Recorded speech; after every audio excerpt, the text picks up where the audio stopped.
This is Jamie Dyer welcoming you to another edition of the Quo-Cast, and I'm joined right now by Vemund Moss from the band Hercules.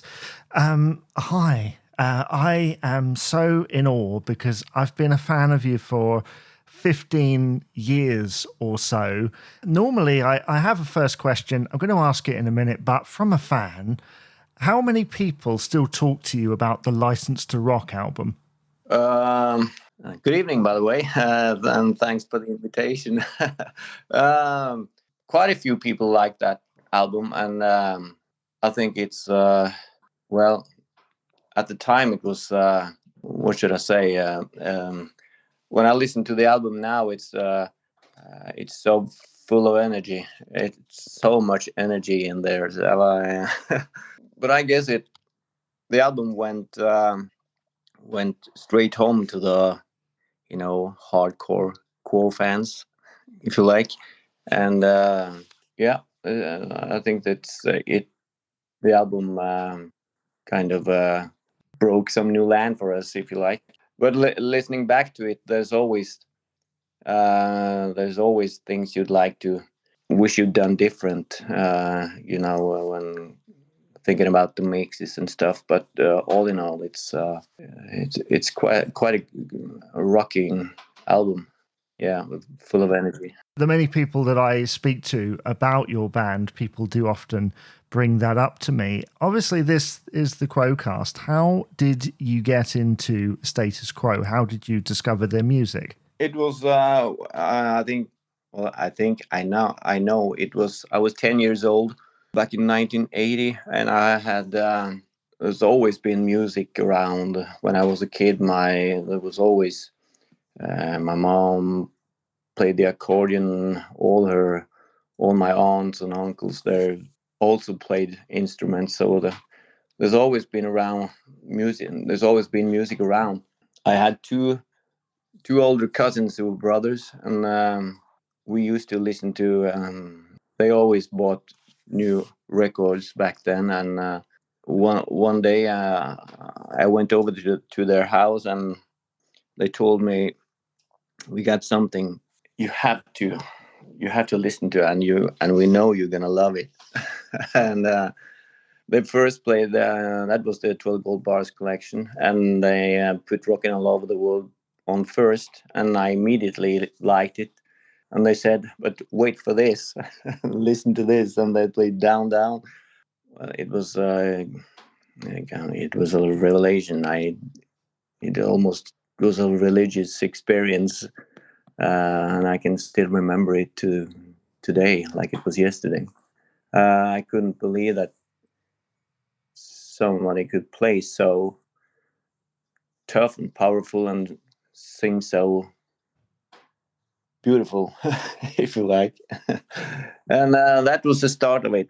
Really, I fell in love with them immediately, and that was the start of a lifelong relationship.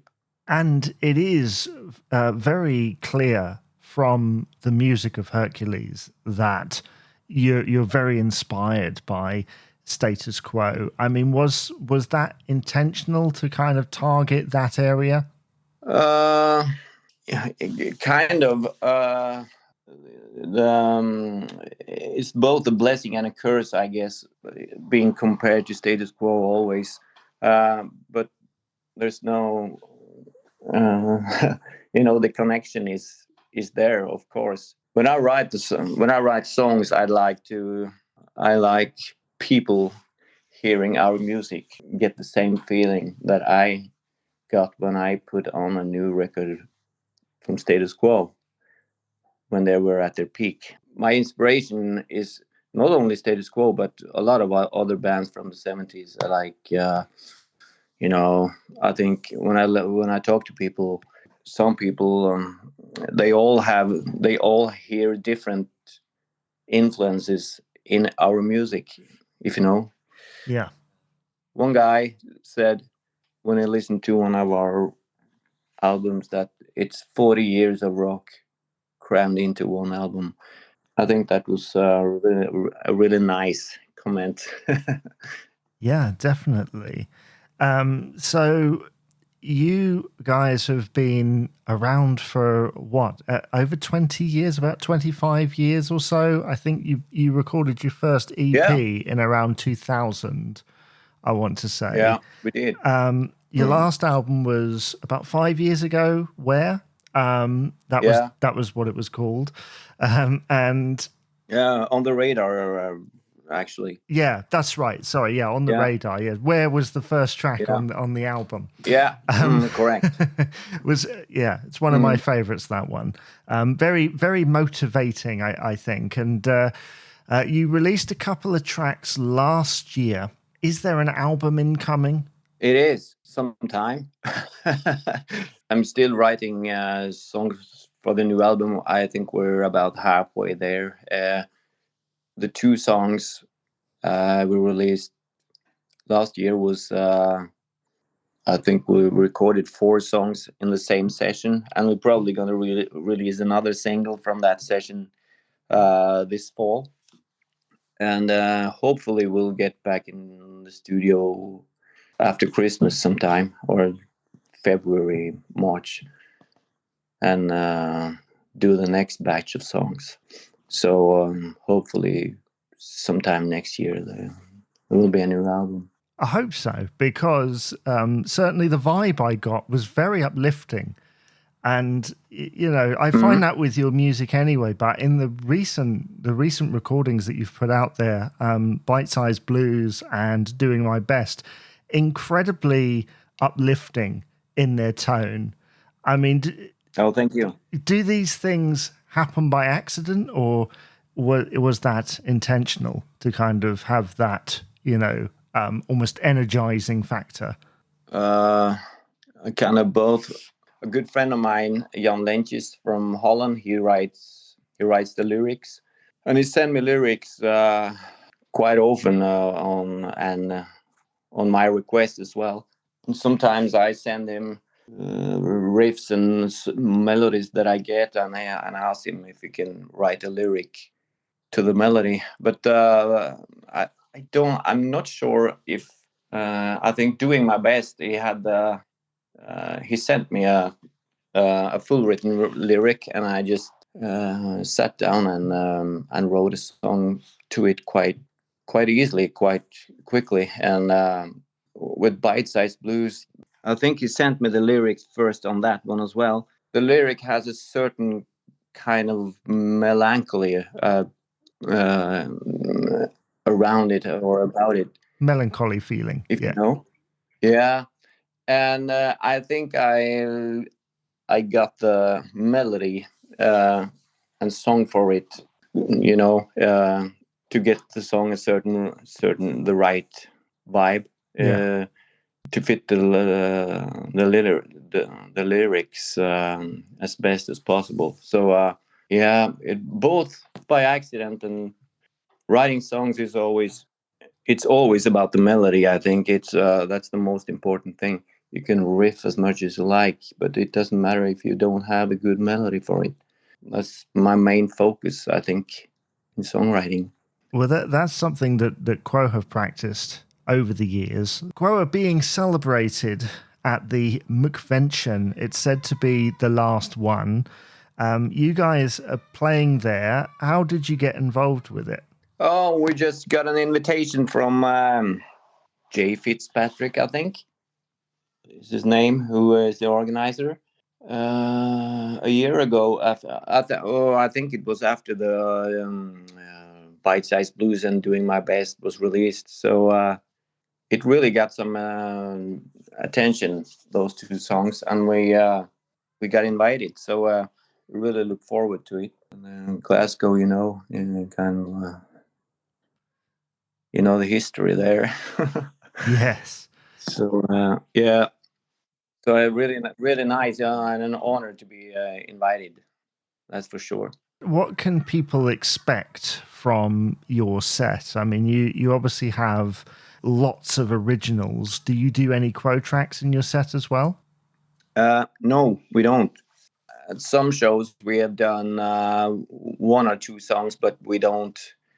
we don't anymore, because I don't see the reason doing cover songs of Quo when there's several other bands doing cover bands that are doing Status Quo stuff. So we should concentrate on our own material, and hopefully that will go down well. Well, your band is one that's known very well in the community. Like I say, I've known about you for 15 years. I feel like it was the License to Rock album. I think you put Rat Race out as a free download. And I would imagine, like myself, there are many people who discovered you through discovering that free track. Yeah, that's that's true. Rat Race really grabbed some attention as well, and got the attention to the true boogie people. It got some radio plays in Norway as well. Talking about radio, it's hard to get our music on the radio these days. It's no room for 70s rock or classic rock, if you like. It's sad but true. Yeah, I was going to ask you, what is the reception to sort of boogie rock and classic rock in Norway? It's none of the commercial radio stations do any airplay of rock bands like us. There are some rock shows that have DJs that are fans of classic rock, that sometimes put forward some bands and some tracks, but those shows are now mostly closed, all of them. So yeah, it's not easy. Only smaller radio stations that's the only way to get some broadcast, I think. Yes, I think that is the case in a lot of places now.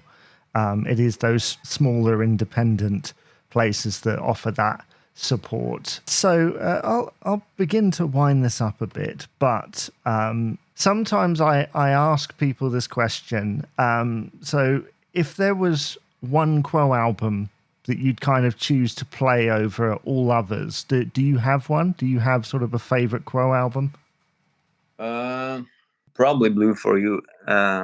Tomorrow I'll maybe say On the Level, but I think it has to be Blue for You, because well, I don't know. It just it's something about that album, and I think it's they really peaked in so many ways on that album. So many great tracks. Of course, you have all the other ones as well, but I think Blue for You really, it has to be number one for me anyway. Well, a lot of people would agree with you. Hercules are playing at the McVention very soon. I'm going to leave all the details in the show notes and the description below. Thank you so much for being on the podcast today. Oh, thank you for the invitation. I'm really honored to be on your show, so thank you.